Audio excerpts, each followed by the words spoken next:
Good afternoon, everyone. This is Tony, the Geeky Agent from here in Hamilton, Ontario, Canada, working with Remax out in the city here in Bimbrook, so further southeast corner of the city. And we're just coming to you again with another edition of our OREA Reality speaker sneak peek interviews that we've been doing. We've had about 4 people on so far, and today we're going to have my good friend and colleague, Tony Joe, from Remax Prime Properties in Victoria, BC. Tony will be giving a speech on the second day of Reality, on the Wednesday, titled Strategies for Real Estate Agents in 2020 and Beyond. So we're going to bring Tony up. We're going to have a quick chat with him just to give us a preview of what he's going to be speaking at the Reality Conference, which is next week from February 25th to the 27th. And there's all generally other things, real estate in Western Canada, specifically in British Columbia and in Victoria, and maybe some Star Trek chat. Never know. You never know. So without further ado, here comes my friend Tony Joe, and I am totally going to unmute him so we can actually listen to what the knowledge he's going to drop on us. Hey, Tony, how you doing? Greetings. I'm doing great. Is it still snowing in Victoria? That's what I really want to know. Well, it did snow. And snow in Victoria here, it lasts for maybe about 6 or 7 hours. So yeah. We had snow. We had snow this year. Yeah, well, yeah, we'll talk about that next week. I have a whole bunch of people that want to talk to you about that when you show up next week. Oh, so. I'm ready. I hope I'm ready. Well, we don't have too much here now, but I know everybody north of Toronto's got like 2 feet still hanging around on their lawn, so they can have it as far as I'm concerned. But I just wanted to chat with you. Obviously, I'm grateful for you coming on today. You are going to be speaking at the Reality Conference. Anybody who's familiar with you knows that you've been out this way before, speaking at a lot of different conferences for many years. You've been with Richard Robbins for many years, as well as Remax in Victoria. So this time around, you're looking a little bit ahead in terms of what strategic thinking for real estate agents in 2020 and beyond. So we're kind of looking at what real estate agents can do to adapt to the coming changes in real estate and where things are at now. What is sort of I guess, what are you trying to teach people through this chat? Like, I mean, do real estate agents think strategically? Because I don't know. That's a good question. Well, first of all, the write-up that's on the agenda, I had mentioned, I was talking about aftermath of market slowdown and stuff. Yes. And it's funny because I think about it now. I wrote that back in August. And of course, things have changed because I know the GTA marketplace is hot again. The Vancouver market is hot. Victoria is super hot. So as a good speaker has to do, we got to make a little adjustment, on topic. Where I was coming from in this particular session was how we were all experiencing a strong marketplace. Maybe things started coming a little bit easy. We started getting complacent and we started forgetting about the fundamentals and the things that we should be doing, and how we can use the experiences that we gathered during that white hot marketplace to make sure that we can have a sustainable business and we can continue to grow. Because so many people are just they're driven by outside forces and what happens out there in the marketplace. So they can have it as far as I'm. Sorry about that. Agents have their best years when the market is hot, and they have slow years when the market is slow. And how exactly do you flatten out those peaks and valleys? And that's what I want to talk about in my time with everyone. I'm thrilled to be there, by the way. It's going to be a fantastic.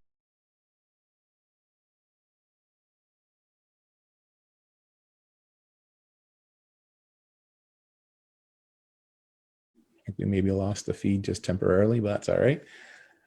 So we talked a lot about the conference. We talked a lot about real estate. So I do want to chat with you about Star Trek. So yes. Just as we end this little thingy here, hopefully this, we can get something fun out of this, because we're gonna have fun next week anyways. But so I finished, as you know, because we do chat aside from doing these kind of things. I finished season 2 of Star Trek Discovery. Okay, so what did you think about the last couple of episodes? Way bet that was worth it, sitting through 2 seasons waiting for that. Not that I didn't enjoy the first season and most of the second season, but yeah, it definitely is where it needs to be right now. Yeah. So we need a Pike series, right? We will 100%. I've always, like, from back in the original series from The Cage, I've always liked Pike, right? So I've always, just the idea that they brought him back and then they actually used the footage from the original from the menagerie. I was in. So that was good. Yeah, but, and Anson Mount, he's perfect in that role. Like he'd be great. He would be amazing. I think he solidified the cast in the second season, and I think that's what they really needed. Whether it was him or a female captain really didn't matter, but you needed that person, and obviously it happened to be Pike because we're leading into the original series. But my question is this now: so knowing where it ended, and I don't want to give away too many spoilers for anybody who hasn't seen it yet, but seeing where season 2 ended and what happened with Discovery and stuff, are they now Voyager? Kind of, yes. Yeah, exactly. Right. Yeah. I don't know. I guess they're putting themselves distant enough to try to make things interesting. Right. But it's tough because now Picard's out, and I love the fact that we are now at the most future of the Star Trek series. We're gone away from the whole prequel thing and everything. Yeah. I love the new tech that Picard has. The screens in the air and the new food replicators. So I'm happy with that. Except I feel that our innocence is gone now because Next Generation and all those shows, it was very innocent. It was very Orwellian, right? Yes. Yeah. No, I agree. I think I like the way it's going. I think we're getting a different side of Picard. We're getting Grandpa Picard, especially based on the last episode, and he's playing with I haven't seen 4 yet. Okay, I won't say, but it's Grandpa Jean-Luc. You get a little bit of that a little bit softer feel, a little bit different side of him. So I won't give you more than that. You think about how many shows have an 80-year-old star? Like the dude is like amazing.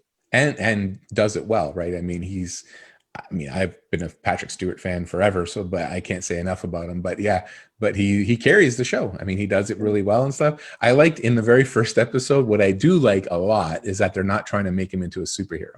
Like they're making him 80 years old. So when they grab him, they say, "Come on, let's run." He's like, "I can't." He just can't. I was like, "Yes, that's true to life." He's not going to be like a Schwarzenegger, like he's 80 years old running like he's 20 or something like that. So or it's just alone. Yes. Yeah, I do appreciate that part of it. But we have talked as a group so many times. This truly is a golden age of pop culture, geekdom, all the stuff we used to salivate over that you barely ever get a TV show about, and every so often you get a movie. You get Reb Brown doing Captain America on a motorcycle in 1970, whatever it was. Yeah. So this totally is. I was actually having this conversation before too, because I know we had one of the people in our group at one point was saying something like, "Oh, there's nothing new. They're just recycling a lot of old stuff." But the thing is, it's never been out there. Like 80 years worth of Marvel comics and DC comics and sci-fi novels and all. It's never really in a big way been out there. So now it's like Lost in Space is back, and we've got all these horror movies, and we got all these sci-fi movies, and we got Stranger Things type fantasy type stuff happening, and we've got 10 years of Marvel and DC movies and stuff. It's just amazing. And like the Star Wars multiple trilogies just sort of wrapped up, and there's more Star Trek coming, and there's all this. I'm having a great time. Hey, but again, and it brings us to the league, the League of Real Estate Geeks. How cool is it nowadays that people can get together within the real estate community and have little sub interests, whether it's the geek stuff or whether it's whatever. It keeps people together, and it's amazing. What I'm really enjoying right now is 30 years in the business for me right now is the ability to go back and forth from Ontario to Victoria, which is distant on a mileage basis, but all of a sudden we're so much closer together because we all know each other. Like it's a community of people that talk on a regular basis, right? Yeah, there's a lot of horrible things on the internet, I'm sure. If you go looking for them, you'll find them. But there's a lot of really amazing things with this technology. For us, like I said, as friends, as fellow colleagues, realtors, they've got all kinds of like mastermind type groups, more professional type mastermind groups, idea sharing groups. And there's a lot of fun stuff like the League of Real Estate Geeks, like Lorg. There's ones, I know realtors who are in motorcycle groups. I know Bruce Johnson's in a bunch. He's in our group, but he's got his own motorcycle groups that he follows. And a lot of realtors are connecting that way. And then you end up at a conference like Reality. You put the offline to the online and back and forth, and you get to meet people. I know James Lewis is looking forward to meeting you. He's on a couple officially. He's on a speech on a officially meeting you in person. And yeah, it happens to me all the time. Like I meet tons of, especially within our network, because we're both at REMAX. So I meet tons of people through all those groups, and then I'll go to a local conference or meeting. I'll go down to the head office in Mississauga for Integra, or down to R4 in Las Vegas, the international convention, and suddenly it's not like you're just meeting someone for the first time. It's like, oh, hey, how you doing? And there's hugs and handshakes and pats on the back. And you know what? I think this is something consumers should understand how this is important to them. This is beneficial to your clients, because if you have somebody going to Wasaga Beach, or you have somebody going to Fort McMurray, like, you know somebody.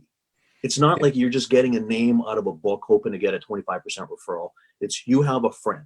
You've got somebody who you know will connect with your client and serve them well. And at the end of the day, it's good for consumers, man. It's great for your clients. Yeah. Well, the thing is, it's not like you said, it's not like we just met somebody and got a business card at a conference. Number one, it's somebody who's going to conferences. So, you know, it's a realtor who's engaged in the industry, who's there trying to learn. Like, I already know that because you're there with me. So we're all there doing this together, right? We're learning about the new technology, new regulatory changes, whatever there might be. And then you got time. There is networking time in between the sessions, before and after. Go to dinner together. I mean, Melanie Gallia, you mentioned Fort McMurray. We had dinner in Las Vegas right before I had to run to the airport for like 2 hours. And we got, like, I'd known her for years and I bumped into her, but finally we got to actually sit down and chat like people. And we talked a little bit about business. We talked a lot about our personal lives, what's happening, where we are, got to know her. And I know she's a good person. So I know that if I need to refer a client out that way, it'd be in good hands. Yeah, she's in good hands because she's a good person. I know from talking to her, like, I know how she deals with clients. So I know that they're going to be well taken care of that way. And then by following her online, I see all the online open houses and all the technology she's involved in, and she's incorporating video and all this stuff. So I know she's on the cutting edge of that. You put all those three things together, I'm like, yeah, no problem. This is the person you need to talk to. As opposed to, oh, let me just open up a directory and, you know, this person looks good. And yeah, this person happens to be in the town I'm looking for. Yeah. And that's the thing, you know, because we all get referrals every once in a while from somebody who doesn't really care about you. All they care about is the 25%. Sure. Yeah. And really, you know, it's like, put some effort into it. Like, who's your friend? Yeah. Usually, like, I'm getting messages in the background, and I know, even if I don't know the realtor directly, they've got the referral from somebody who does know me. So it's that secondary or even third. Yeah, they're vouching for me. They know me. And then we make an effort to get to know each other too, right? So we kind of connect that way too. At least that's the way I try to operate. But again, you do get people who just forward you a lead, and they're just sort of like, yeah, you just take care of it and send me the check when we're done. And which, you know, is fine too. Like, that's the way they want to operate their business. I still try to do the same good job that I always do with their clients. Like, that's just the way I operate. And if they don't want to be involved, that's fine. The chances, though, that there's going to be a referral going back in the other direction to someone who sort of treats the business that way is less, I would imagine, like, than somebody who is like, I can trust, like yourself or other people that I actually know. And that I know care about the industry, who aren't just in it for a paycheck, and they want to make the industry better, not just taking care of the clients better and all that sort of stuff. You have a much broader view. And you know what? Good people hang out with like people, right? So, you know, even if Melanie doesn't know someone in a certain area, she will ask you, or ask, you know, one of the other friends, you know, for a name that you can vouch for. And I just think that's so powerful. You know, it's cool. Yeah. I just had one not that long ago. It was a realtor I know in Florida, REMAX realtor down in Fort Myers, Kinsey Lee, actually. She messaged me because she had somebody down there who had some land to sell along the Quebec River. And so she's like, I don't know anybody. Europe, you know everybody in Canada, because, you know, from Americans' point of view, there's only like 10 of us. So I was like, yeah, sure. But literally within 30 seconds, I was like, hey, just hang on a sec. And I pulled some people that I know out that way, put them both together, all three of us together in a messenger chat. And I said, Kinsey, here's these people, here's Kinsey. And they started chatting, and I'm like, okay, I'm out. See you later. and I'm out of there. And I'm connecting people in Florida and Quebec, you know, and I'm here sort of in Ontario. And there's nothing in it for me, really. Like, I'm not getting paid for any of this. I'm not getting any residuals other than I'm just helping them get connected and help their clients achieve what they need to achieve, right? Connecting, making connections is what it's all about. Yeah, awesome. And hopefully that's what we're going to do next week. Nice segue into our wrap up here. The Reality Conference is February 25th to the 27th. I know you're in a little bit early, so we're going to try and get together a little bit earlier. And I don't know what we're doing, if we're doing dinners or wineries or haunted houses or whatever the heck we're doing. Well, got to be the haunted house. Got to be the haunted house. Yes, well, definitely a haunted house. I told the story yesterday when I talked to Rayanne, how I chickened out the one time I actually tried to go to a haunted house. And there's no chickening out this time. No, now I got to do it. But I guarantee I'll hold your hand. I guarantee you there'll be some funny Instagram videos come out of it, because I'm not looking forward to people jumping out and touching me and stuff. That's just not my thing, man. So, but I do look forward to seeing you next week. I appreciate you coming on as always. And maybe once we're done, we'll be doing a ton of stuff at the actual conference for sure. But once it's all over and everybody's had a chance to calm down, we'll probably do like a wrap up, and I'll have you on with a bunch of people. You know, I love this stuff. This is my, I guess, second reality. I love coming over, and it's not because I'm typically the only Victoria guy or very few Westerners. Right. It's because the learning, like the stuff that we get to get in front of that has been organized for us is amazing. So I'm there to learn. I'm looking forward to it, and the bonus is hanging out with a great group of people. Yeah, and I gotta say, the Reality Conference, from the content that I've seen, I know you've been to a ton of conferences. I've been to a ton here down in the US as well and stuff. And of the Canadian conferences that I've seen, and most of the American ones I've seen, the content that OREA is setting up at Reality is second to none. Like, I think it's really right up there. They've got a really wide range of speakers, a lot of obviously real estate focus, but there's a lot of people coming from the outside of the industry that's going to give you a lot of different perspectives on how to do business and what's happening in the different markets and stuff. So they've done in the last few years, honestly, under Tim Hudak's leadership as CEO, really shifted their focus and really become one of the premier events that's happening, I think, in Canada. So kudos to them. And I noticed from a post here or on our live, so Paul Chima, is true. I do jump on car hoods, and I'm hoping that Paul is driving, because I need to jump on his hood again. I'm sure he'll be there somewhere in the area. We'll drag him out there if we have to. Okay. Anyways, thanks a lot, Tony. We'll talk to you next week, and then we'll follow up afterwards when the conference is all done. I am excited. I can't wait. Have a great time, man. We'll see you soon. All right. See you. And that's my friend Tony Joe from RE/MAX Prime Properties in Victoria, BC.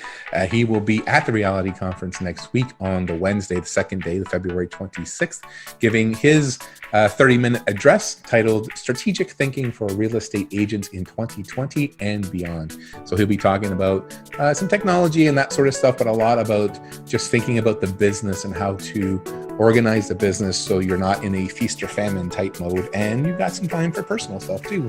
So that's going to be Tony Joe next week.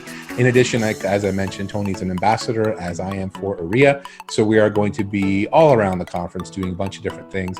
Hopefully we can get together with our other good friend Kiran Gandhi and do a vendor alley, a trade show walkthrough. So we'll have a list of the vendors up. And if you find any that you think are particularly interesting, if you let us know, we'll try to make sure and stop by their booth and get some information from them for you as well. So as always, I do appreciate you tuning in. Thank you so much. You know I love you. I really, really do. And as I say always, I will talk to you again very, very soon. Bye for now.